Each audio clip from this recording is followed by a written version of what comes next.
আসসালামু আলাইকুম। কি অবস্থা সবার, কেমন আছেন সবাই? আশা করি ভালো আছেন। আমি আলহামদুলিল্লাহ ভালো আছি। তো আজকে একটা নতুন পদ্ধতি, নতুন বলতে কি এটা পুরান পদ্ধতি, কিন্তু অনেকে এটা অবলম্বন করে, অনেকে করে না। দেখা যায় এই হাড়ির ভিতরে কবুতর ডিম পাড়ে। ডিম পাড়ার ক্ষেত্রে অনেকে কি করে, এই যে অনেকে শুধুমাত্র হাড়ির ভিতরেই ডিমটা রাখে। হ্যাঁ, ওই ক্ষেত্রে দেখা যায় দুইটা ডিম না ফোটার সম্ভাবনা থাকে।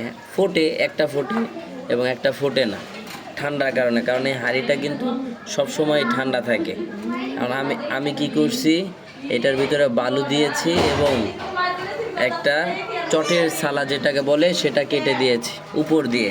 হ্যাঁ, যেন বালুটা যখন কবুতর উঠবে এবং বসবে, বালুটা যেন সরে না যায় বা আবার নিচে পড়ে না যায়। বালুটা দিয়ে যেন আমার খাঁচাটা নষ্ট না হয়। ঠিক আছে, এর জন্য যেহেতু শুকনো বালু উড়েও যেতে পারে, এর জন্য আমি এই পাটের বস্তা কেটে সুন্দর করে দিয়ে দিয়েছি। এটা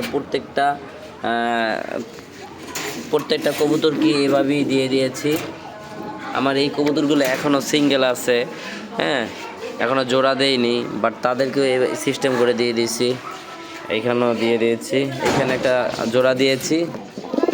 তো এই জোড়াটা ইনশাল্লাহ কিছুদিনের ভিতরে ডিম পারবে। ওদেরটাও খুব সুন্দর করে দিয়েছি। বাহ, প্রচুর ঠোকর দেয় ওরা। যাই হোক, সবাই আমার কবুতরের জন্য দোয়া করবেন যেন ওরা সুস্থ সবল থাকে এবং কন্টিনিউ ডিম বাচ্চা করে। আসসালামু আলাইকুম।